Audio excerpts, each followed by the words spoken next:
Tout d'abord, un grand merci, Aurélie. Et je voulais vérifier que tout le monde peut m'entendre et que le Alors, son est bon. vous pouvez parler un peu plus fort, Ethel. Oui, d'accord. Alors, tout d'abord, un grand merci, Aurélie, et bienvenue à toutes et à tous. N'hésitez pas à m'interrompre si vous ne m'entendez pas ou vous voulez que je répète quelque chose.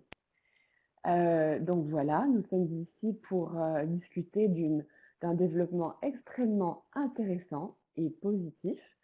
C'est donc ce devoir de vigilance et nous entrons dans une nouvelle phase où nous réfléchissons donc mondialement comment les entreprises partout, y compris donc en Afrique, peuvent intégrer cette loi de devoir de vigilance et tout ce que ça veut dire pour les grandes compagnies françaises qui opèrent ou achètent en Afrique. Et donc maintenant, je pense qu'il est crucial de réfléchir à comment les entreprises africaines peuvent intégrer cette nouvelle réalité dans leur RSE et dans leurs activités en général.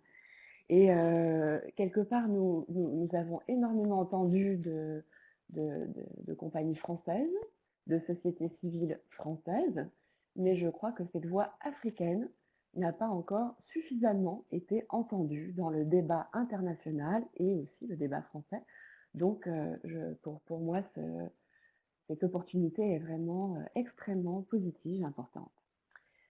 Donc, je me présente et ensuite je vais présenter les personnes qui interviendront, c'est-à-dire Barthélémy Nguessan et Larissa Louis.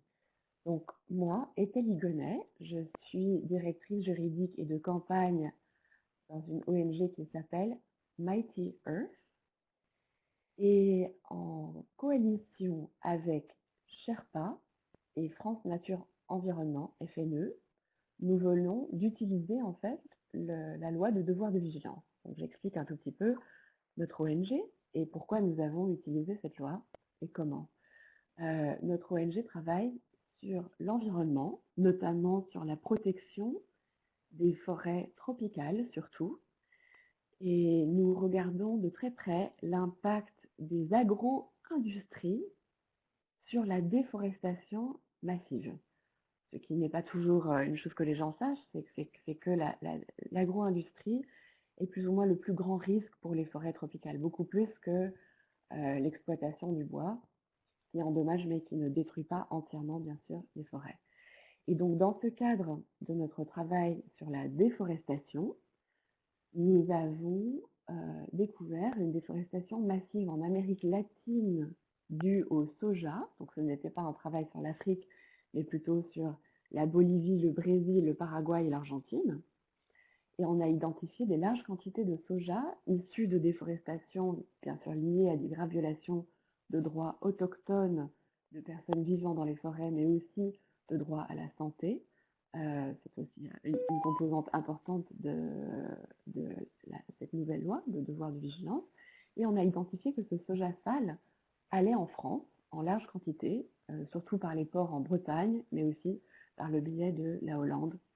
Donc avec Sherpa et FNE, nous avons contacté les 20 plus grandes compagnies utilisatrices de soja en France, c'est-à-dire les compagnies qui ou revendent le soja directement ou qui utilisent le soja pour la nutrition animale ou qui revendent donc la viande issue de la consommation de soja, parce que la plupart des animaux d'élevage sont élevés, sont nourris avec le soja. Et donc, cette loi a été indispensable pour nous dans notre initiative pour y voir plus clair dans la responsabilité française pour la déforestation en Amérique latine. C'était une expérience inoubliable, fascinante, de parler pour la première fois avec des grandes compagnies françaises de problèmes qu'ils ne connaissaient peut-être pas et de les évoquer dans un nouveau contexte de cette loi qui, bien sûr, fait beaucoup de vagues. Donc c'est comme ça que nous nous sommes penchés sur cette opportunité. Et assez sur Mighty Earth, je vais maintenant passer sur la présentation de Barthélémy Nguessan, qui est directeur de développement durable dans le groupe CIFCA. Donc, Barthélémy accompagne SIFCA pour intégrer des questions de responsabilité sociale d'entreprise à l'intérieur même des stratégies des opérations de la compagnie. Et ceci veut dire qu'il est responsable non seulement de stratégies de conception, mais aussi de mise en œuvre de plans d'action spécifiques en matière d'RSE. Et donc, ce qui est très intéressant, c'est que Barthélémy travaille beaucoup sur les chaînes d'approvisionnement. Comme nous savons, cette nouvelle loi de devoir de vigilance demande aux compagnies françaises de regarder même les droits humains et l'environnement dans les activités des compagnies dans leur chaîne d'approvisionnement jusqu'aux tierces parties. Donc je pense que Barthélémy pourra nous éclaircir beaucoup sur comment cette nouvelle réalité est vécue au niveau de SIFCA et peut-être d'autres compagnies similaires qui travaillent avec ou de pair ensemble avec lui. Et je passe ensuite à Larissa. Larissa, lui, qui est experte dans le département social et environnemental de la Société financière internationale. Larissa, qui est la directrice globale pour non seulement des questions africaines, mais à travers tout le monde, pour des questions environnementales, sociales, mais aussi de gouvernance. Et avec 15 ans d'expérience dans des questions environnementales et sociales, elle a déjà travaillé pour des compagnies comme Levi Strauss et elle nous vient du Pérou. Donc elle a aussi peut-être une vision qui peut non seulement comprendre les nouvelles réalités africaines, mais aussi peut-être comparer, réfléchir à un contexte de l'Amérique latine. Et donc, sans plus tarder, je vais passer la parole à Barthélémy.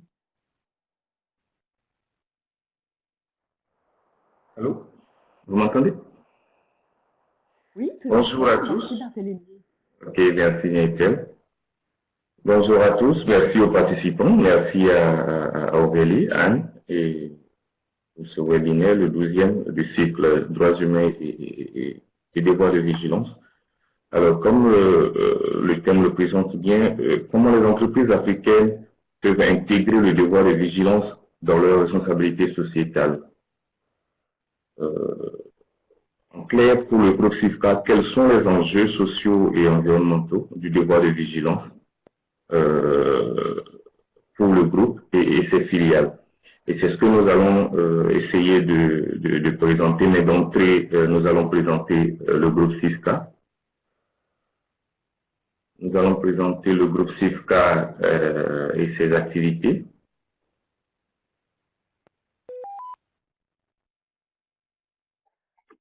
Barthélémy, je me permets de vous interrompre quelque chose. Vous pouvez le faire. Pour vous redire, vous pouvez utiliser les petites flèches qui sont en bas à droite de la présentation pour pouvoir passer les slides plus facilement, plutôt que de faire défiler le menu déroulant. En bas à gauche de votre écran, vous avez des toutes petites flèches. Voilà, tout à fait. Ce sera beaucoup plus simple pour vous. Je vous relaisse la parole. Merci bien, Aurélie. Et donc, ensuite, nous présenterons la démarche développement durable du groupe SIFCA et pour finir, comment est-ce que le groupe SIFCA intègre le devoir de vigilance dans sa démarche de responsabilité sociétale.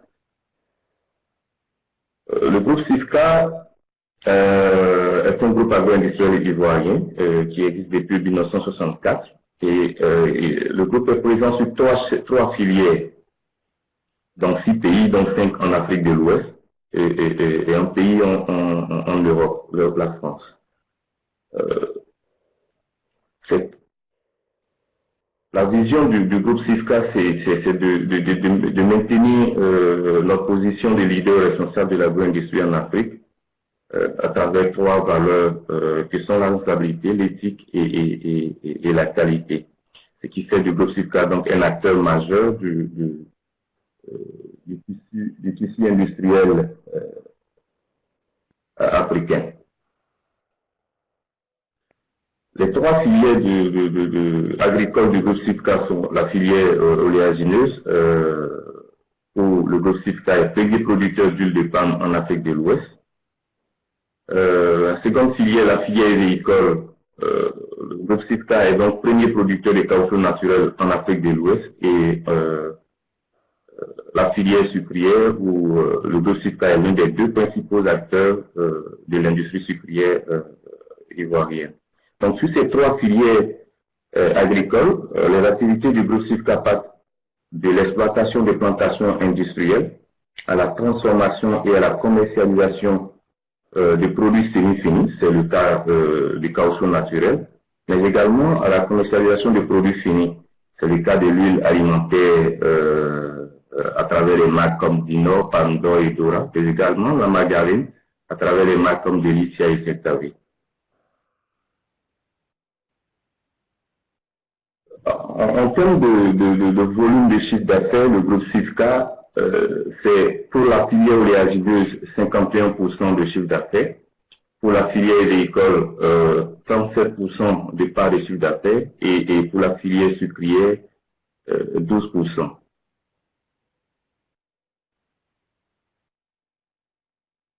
Le groupe SIFCA a développé aussi, pour tenir compte du thème d'aujourd'hui, à savoir la chaîne d'approvisionnement, le groupe SIFCA a développé une relation étroite avec les planteurs privés. Et à ce jour, nous travaillons avec plus de 110 000 planteurs privés. Nous nous approvisionnons donc autour de ces planteurs à hauteur de 70% de matières premières que nous transformons dans le groupe. Et c'est autour de 210 millions de dollars US, soit plus de 110 milliards de francs CFA qui sont distribués comme revenu à ces planteurs. Alors, pour mieux apprécier cet engagement, cette relation avec les planteurs privés, mieux bénéficier de ce partenariat gagnant-gagnant, le groupe SIFCA a développé une stratégie donc d'accompagnement à travers des appuis techniques, la formation donc aux bonnes pratiques agricoles, et tout cela dans l'optique d'augmenter la productivité de ces planteurs, mais également permettre à SIFCA d'obtenir de la matière première de bonne qualité.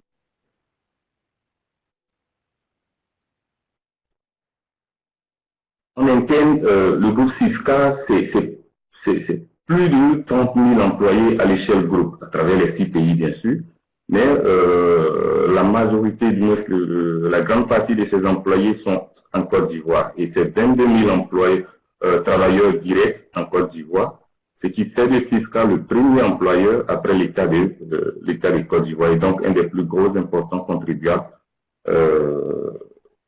au niveau de la Côte d'Ivoire.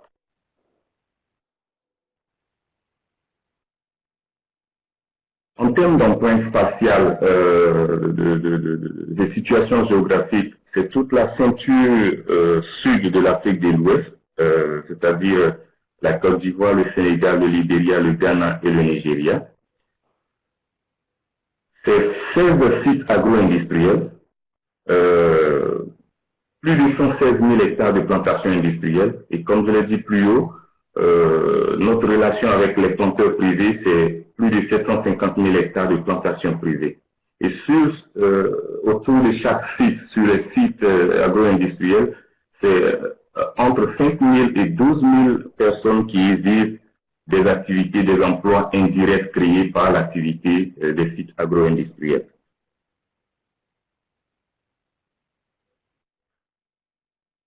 On va venir donc au point 2 qui est la politique de développement durable. En tant qu'entreprise visionnaire et responsable, la maison SIFCA donc s'est engagée dans une démarche de développement durable depuis plus de 10 ans.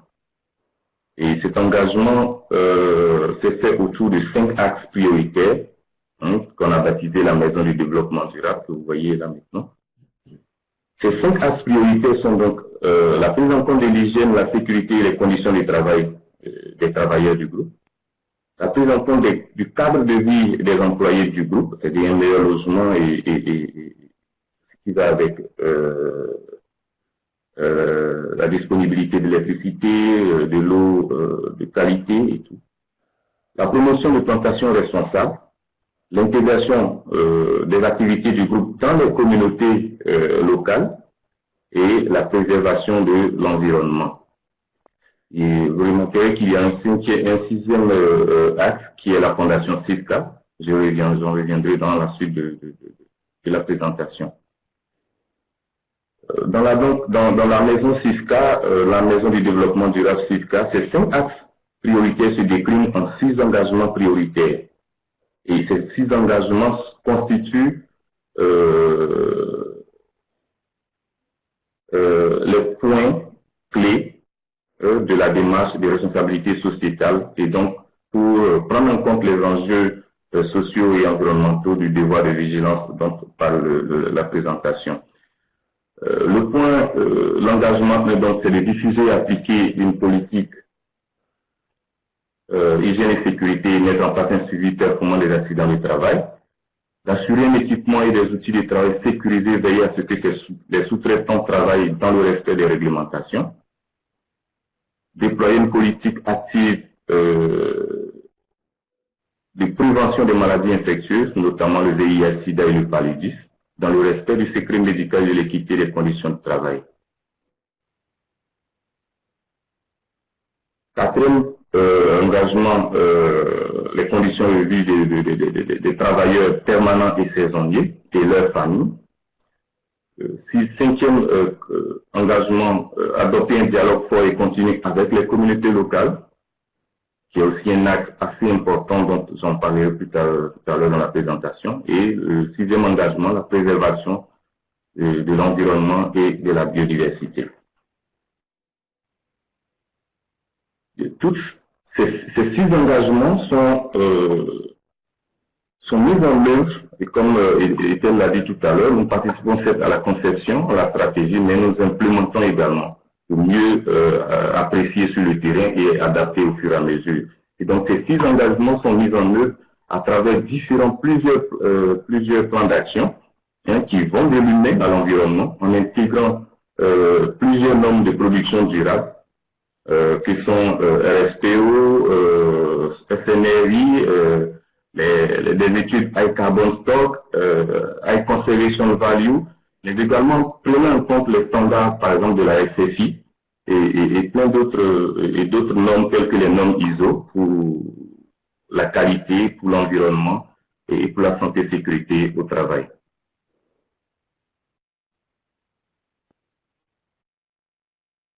Alors, pour le devoir de vigilance des entreprises, pour les entreprises, donc pour CISCA, que requiert le devoir de vigilance? Le devoir de vigilance demande donc d'identifier, d'évaluer les risques dans la chaîne d'approvisionnement, de prendre des mesures pour prévenir les risques graves et atténuer l'ensemble de ces risques, d'avoir un mécanisme,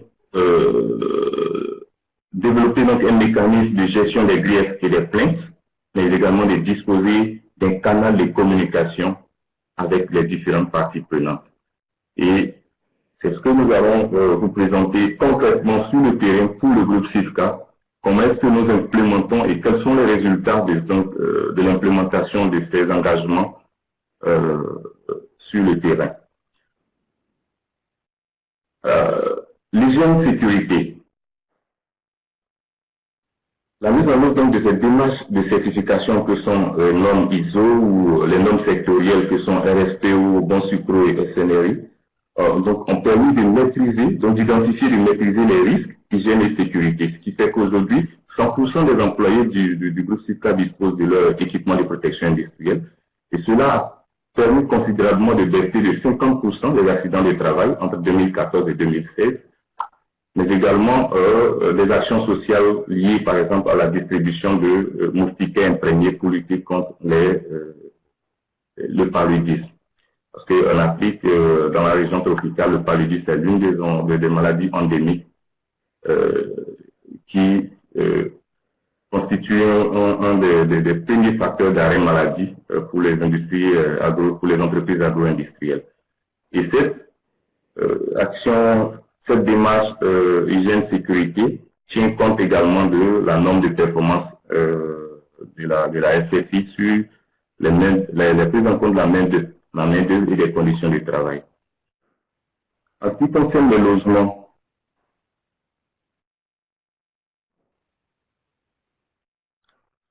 Un vaste plan de construction de plus de 15 000 logements est en cours et l'innovation dans la prise en compte du bien-être de nos travailleurs, c'est la construction de maisons qui est baptisée des maisons écologiques, des maisons moins énergivores, c'est des briques de terre comprimées.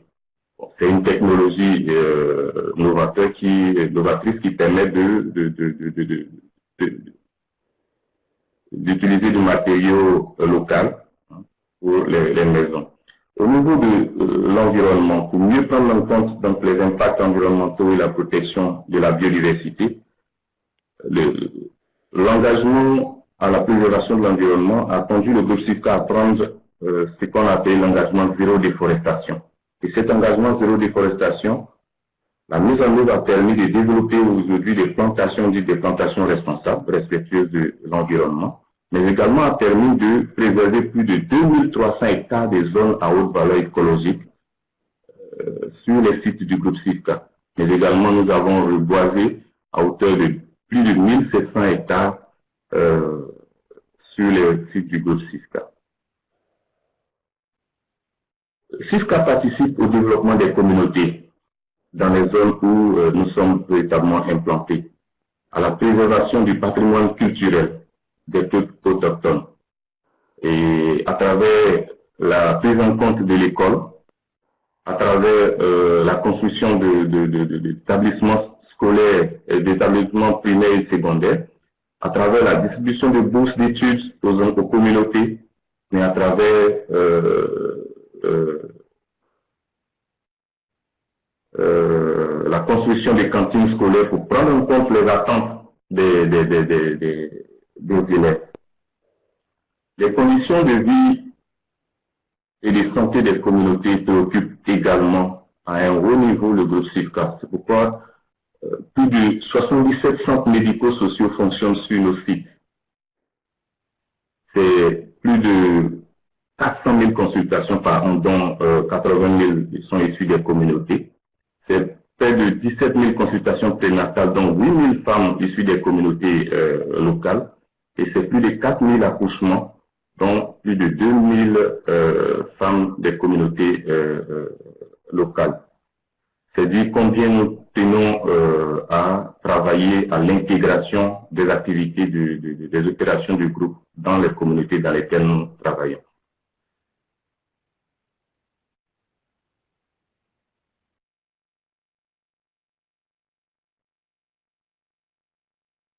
Le point suivant, qui est un point assez intéressant, qui aujourd'hui dénote de notre engagement à prendre en compte tout le devoir de vigilance, c'est la mise en œuvre aujourd'hui du consentement libre éclairé préalable, en anglais Free Prior Informed Consent, qui est un outil par excellence d'intégration du devoir de vigilance dans notre démarche de responsabilité sociale. Cette prise en compte des attentes des parties prenantes s'est fait à travers 4 procédures majeures, donc la procédure de gestion des greffes et des plaintes avec des éléments d'entrée et des éléments de sortie, la procédure de cartographie participative, la procédure de gestion des compensations, la procédure d'implémentation du consentement libre éclairé et préalable. Et donc, ces 4 procédures majeures aujourd'hui ont permis de rassembler les communautés et le groupe SIFCA autour d'un projet gagnant-gagnant, entériné par la signature d'un accord entre SIFCA. Cet accord a été signé directement entre SIFCA et les communautés, bien sûr, qui ont été assistées par des ONG locales et même internationales. À ce stade-là, peut-être que je vais en cas, peut-être que j'invite Ethel à venir nous visiter pour mieux apprécier ce projet-là, afin de s'assurer que c'est un accord équitable. Et donc, un tel projet est une innovation et une grande première en matière de développement agricole et de prise en compte de devoir de vigilance. C'est vraiment un projet précurseur. Et donc, le projet tient compte des standards internationaux en matière de développement agricole que sont RSPO, FP, High Conservation Value, High Carbon Stock. Il ne reste plus beaucoup de temps. Je voudrais juste finir par cette dernière slide. SIFCA possède aujourd'hui, SIFCA a une portée internationale et sa démarche de responsabilité sociétale ne peut être bénéfique uniquement aux communautés autour de nos sites. Et c'est pourquoi SIFCA aujourd'hui, pour répondre aux attentes des populations rurales en dehors des sites de production du groupe, a créé la fondation SIFCA, sur laquelle donc s'appuie la Maison du développement durable, hein, depuis 2014. Et en 4 années d'existence, aujourd'hui, les 3 axes d'intervention que sont l'éducation, l'environnement, le sport et la santé, c'est plus de 58 projets réalisés, c'est plus de 25 000 bénéficiaires indirects, et plus de 25 000 bénéficiaires directs et environ 75 000 bénéficiaires indirects. Et le projet, l'un des projets phares, c'est une cantine 120 repas dans mon école. Et c'est un projet qui est vraiment novateur et qui vraiment apporte beaucoup dans les zones rurales. Le soutien de SIFCA à la communauté éducative. Merci donc de votre aimable attention. Je reste donc attentif à vos questions. Merci Barthélémy, c'était très intéressant. J'ai beaucoup de questions et on reviendra là-dessus donc après que Larissa ait pu parler, mais juste pour commencer à étoffer quelques questions et comme ça Larissa, vous peut-être pourrez intervenir avec une idée de ce à quoi je pense. Barthélémy, j'allais vous demander plusieurs trucs. Une, c'était qu'est-ce que ça représente pour vous, cette nouvelle loi de devoir de vigilance? Un défi, un atout, ça vous embête, vous aimez, ça vous impacte un peu, beaucoup, pas du tout? Combien ça coûte? Est-ce que c'est un grand changement pour vous? Et comment vous envisagez que cette nouvelle loi de devoir de vigilance et donc les connexions que vous avez avec les compagnies françaises qui doivent la respecter, comment est-ce que vous pensez que ça changera votre compagnie dans 1 an, 5 ans, 10 ans? Mais on reviendra à ça, puis je vois aussi qu'il y a des très belles questions qui commencent à venir sur le site internet aussi. Et Larissa, pour basculer vers vous, donc vous connaissez... Excuse-moi, Ethel, je te coupe un peu parce que maintenant on a, entre les 2 interventions, on a quand même une session de questions-réponses. Donc une dizaine de minutes, donc du coup on peut prendre quelques questions, donc n'hésitez pas, il y a déjà des questions à des... Ah d'accord, ok. Et donc je vois... on a coutume de faire une pause pour les questions entre les 2 interventions en fait, voilà. Très bien, ok.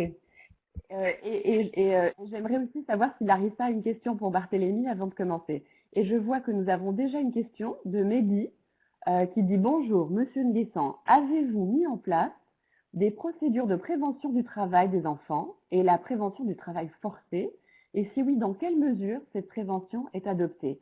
Si vous avez des mesures d'audit, un suivi des fournisseurs, une récurrence de ces mesures, et puis concernant aussi le mécanisme d'alerte, comment le diffusez-vous pour le rendre effectif? Barthélémy.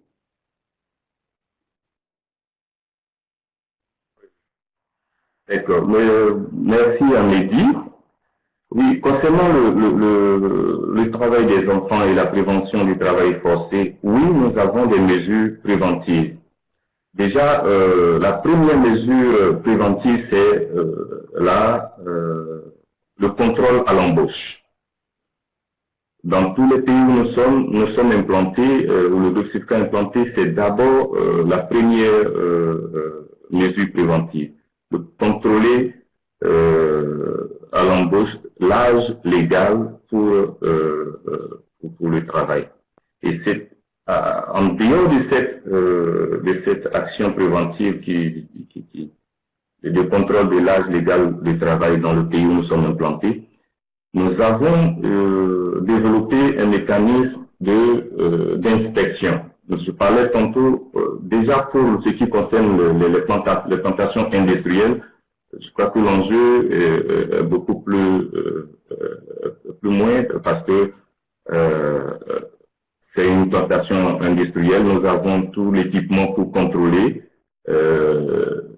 ces cas. Mais concernant la chaîne d'approvisionnement, qui concerne les planteurs privés, là où nous approvisionnons autour de 70%, Nous avons un partenariat avec les planteurs privés et ce partenariat nous oblige à apporter l'assistance technique, mais également les sensibiliser sur les enjeux sociaux, les enjeux environnementaux des questions de travail forcé, du travail des enfants.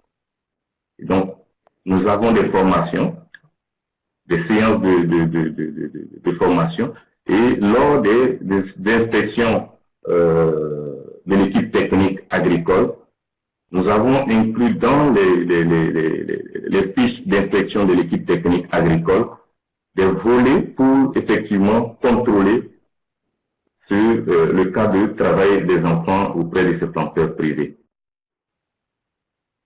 J'espère que j'ai répondu à la question de M. Mehdi.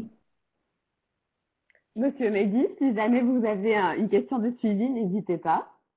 Et Barthélémy, est-ce que je peux demander, cette nouvelle loi de devoir de vigilance, c'était pour vous une surprise, un défi, un atout?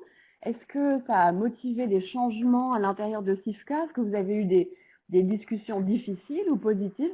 Qu'est-ce que ça représente pour vous jusqu'à présent? Et puis aussi, une question qui m'intéresse beaucoup, c'est pour vous, cette nouvelle loi de devoir de vigilance, comment est-ce que vous pensez que ça changera CIFCA ou d'autres compagnies que vous connaissez peut-être, sans doute?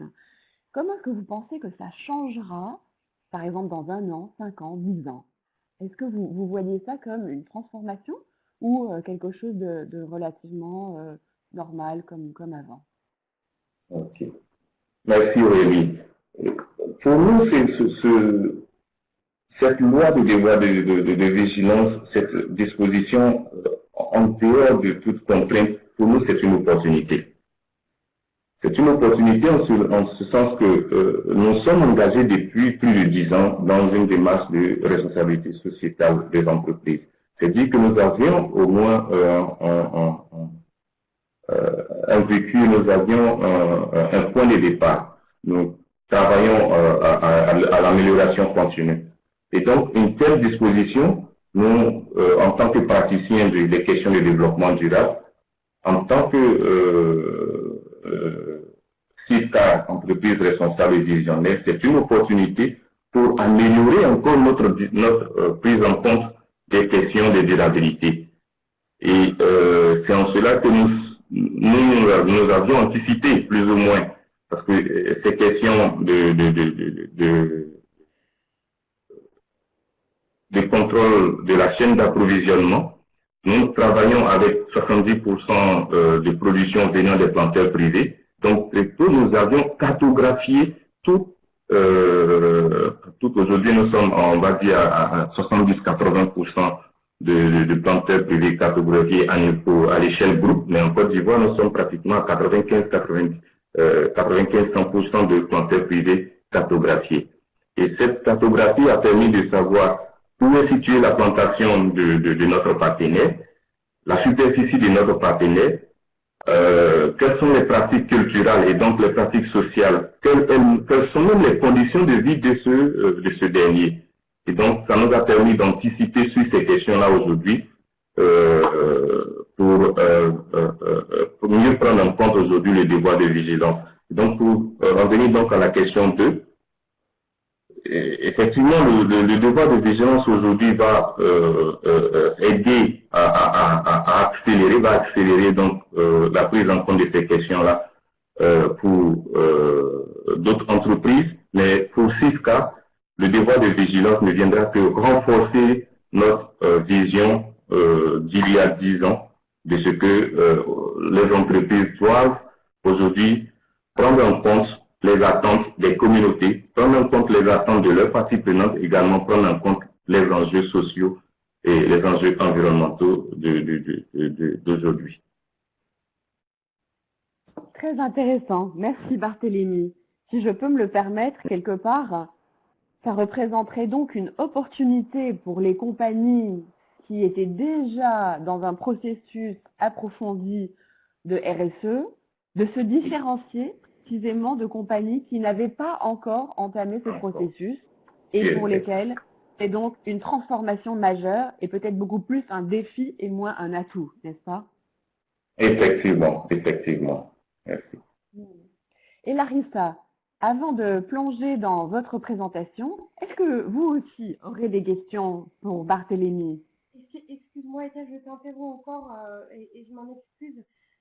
Il y a encore plusieurs questions qui ont été posées dans la fenêtre de conversation par les participants. Je les vois, pardon, je ne les avais pas encore vues. Voilà. Alors, je vais lire deux questions, et Barthélémy, peut-être tu réponds aux deux questions, et ensuite je continuerai avec encore deux questions, et puis vous pourrez répondre de nouveau. Ok, alors une question qui nous vient donc de Maëva. Bonjour, ces mesures et actions sont-elles dans tous les pays d'implantation du groupe SIFCA ou uniquement en Côte d'Ivoire? Et puis Mélanie qui demande en quoi consiste la procédure d'implémentation de la CLIP, du consentement libre, éclairé et préalable de FPIC. Barthélémy. Ensuite, on reviendra aux autres deux questions. Ok. Merci Aurélie. La première question de Maëva, c'est quelles sont les mesures et actions d'implémentation dans tous les pays? Ok. Ces mesures sont implémentées dans toutes les filiales du groupe SIFCA.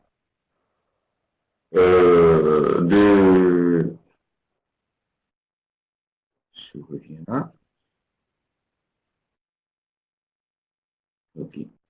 Donc, dans chaque pays où le groupe SIFCA a implémenté, nous avions un département responsabilité sociétale des entreprises, un département de développement durable. Et la stratégie, la politique est pensée au niveau groupe.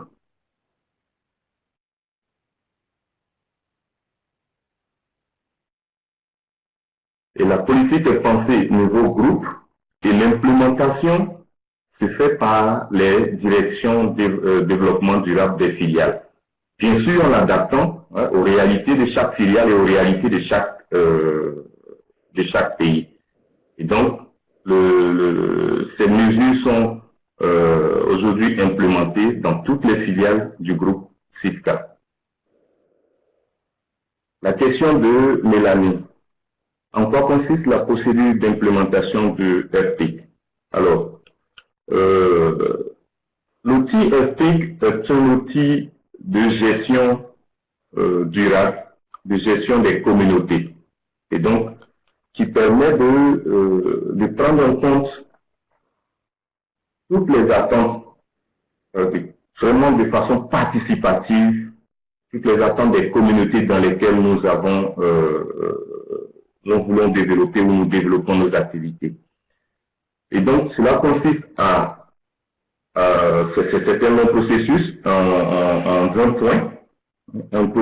20 points, mais qui se fait d'un commun accord avec les communautés, directement avec les communautés, bien sûr avec l'assistance des ONG partenaires pour s'assurer que la compagnie n'est pas là pour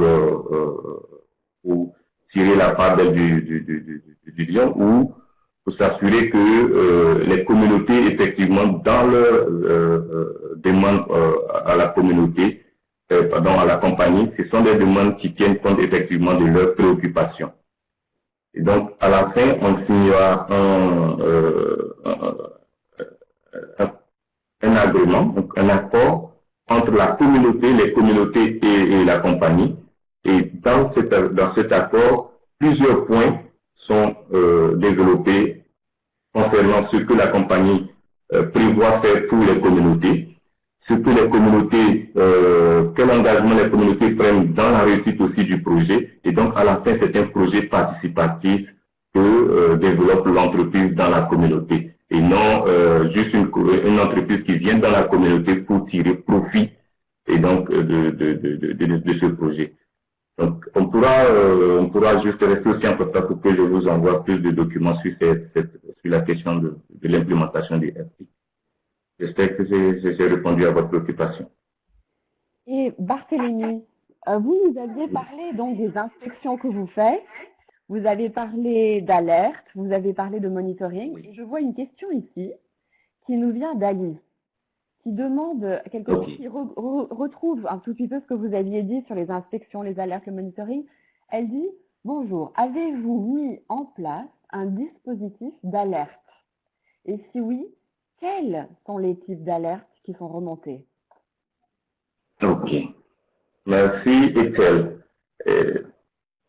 Concernant les alertes, nous avons dans la procédure de gestion des griefs et des plaintes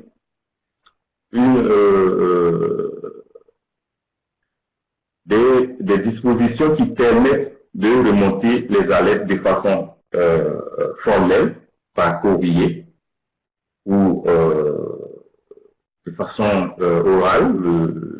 Vous venez vous nous informer de ce que, mais également lors de nos inspections, nous avons des équipes terrain. Et ces équipes terrain qui travaillent avec les partenaires, les prestataires privés, ont reçu une formation pour remonter tout ce qui est lié aux remontées d'informations. Je prends l'exemple d'un enfant qui n'est pas, qui est avec son père dans l'exploitation, que vous visitez. Alors, votre première question, c'est de demander, est-ce que votre enfant, il va à l'école? Et pourquoi il est avec vous aujourd'hui? Et à partir des réponses que le partenaire vous donnera, vous saviez que il y a un enfant de tel âge qui normalement devait être à l'école, mais qui se retrouve dans une exploitation avec le père, selon les explications que le père donnera. Et ce sont ces informations que nous, derrière, nous allons utiliser pour orienter notre enquête auprès de l'exploitation, auprès du propriétaire de l'exploitation en question, et savoir exactement qu'est-ce qu'il en est, pourquoi est-ce que l'enfant ne va pas à l'école et qu'il se retrouve dans l'exploitation avec le père. Et à la suite de l'enquête, il est clair que souvent c'est plutôt des questions de moyens. Et là, en ce moment, on pose le problème, on a une direction, la direction de développement durable à travers sa fondation pourra aussi également tient des registres pour pouvoir aider ces cas-là. Donc c'est un peu ces questions que nous utilisons sur ces alertes que nous utilisons sur la gestion des remontées des alertes. Merci Barthélémy. J'ai l'impression que non seulement vous avez répondu en fait à la question d'Alice, mais aussi à une question de suivi de Mehdi qui relançait en fait ce que disait Alice. Mais Mehdi et Alice, si vous avez encore des questions de suivi, je vous demanderai tout simplement de les garder pour après la présentation de Larissa et d'écrire peut-être dans la boîte si vous voulez élaborer ou étoffer un peu plus. Et parce que je ne voudrais pas qu'on loupe l'opportunité d'avoir la pleine discussion de Larissa. Larissa, j'espérais que peut-être vous pourriez donc demander une question à Barthélémy, bien sûr, si vous en avez, ou faire une transition entre sa présentation ou la vôtre, et aussi nous présenter votre perspective de l'IFC. Merci. Bonjour Ethel, et merci pour l'introduction. Bonjour à tous, et je m'excuse.